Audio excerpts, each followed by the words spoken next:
That's nifty.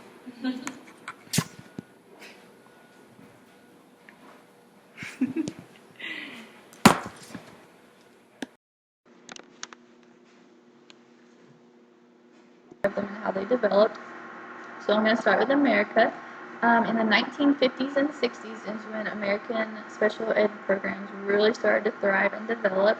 And in 1951, the federal government finally began the process of developing and processing through special education programs and starting to think about like teachers and specialists and how to deal with the children and families. In 1959, the Training of Professional Personnel Act was passed, and this helped to train leaders and specialists to know how to deal with and work with and teach special ed kids and even how to work with their families.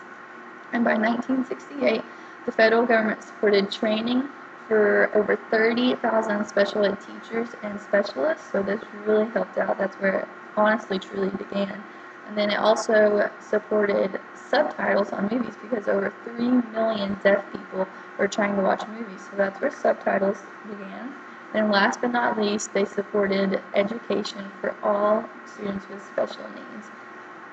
And then, let's see, today's American school systems have really thrived and really have a lot of options for special ed students.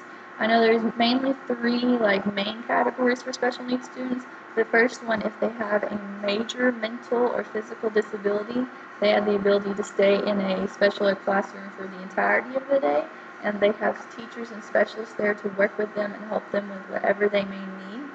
And the second option is usually if they have disabilities but they're not as extreme, they can both stay in the special ed classroom but also have the ability to go around to different classrooms like regular education classrooms. And I know my cousin just started his freshman year of high school, and that's what he's doing. He goes to both classrooms, special education and regular, and he absolutely loves it. And then the last one would be like a small learning disability or even a large learning disability. And they usually have the choice to stay in a regular classroom, but they usually have a mentor or a specialist or even a teacher who helps guide them along the learning process if they need help. And they can usually do this after school or during school. Okay, so that was kind of like the gist of special education programs in America, and I know I talk about them all the time, so y'all hear about them all the time, but I just figured I'd give you a little background. So now I'm going to get into the Chinese special education program. In 1949, the People's Republic of China was called like the start of the special education program, and these included schools for the blind and the deaf, and that's the only two things in 1949, and for most of the beginning, that China recognized as a disability. Anything else they didn't consider it as a disability. But in 1980, teacher training for special ed began, so that's about 20 years later than America. And then in the 1990s, it was required for all teacher training institutes to offer a special education course. So that was a really big step in the Chinese culture.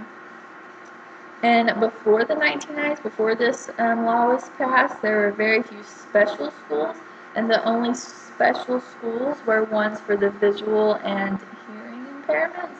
And otherwise, you just had to go to regular school, but if you did have a visual or hearing impairment, you weren't even allowed to walk into a regular school. They wouldn't even allow you to try to enroll. So that was something that I found really interesting.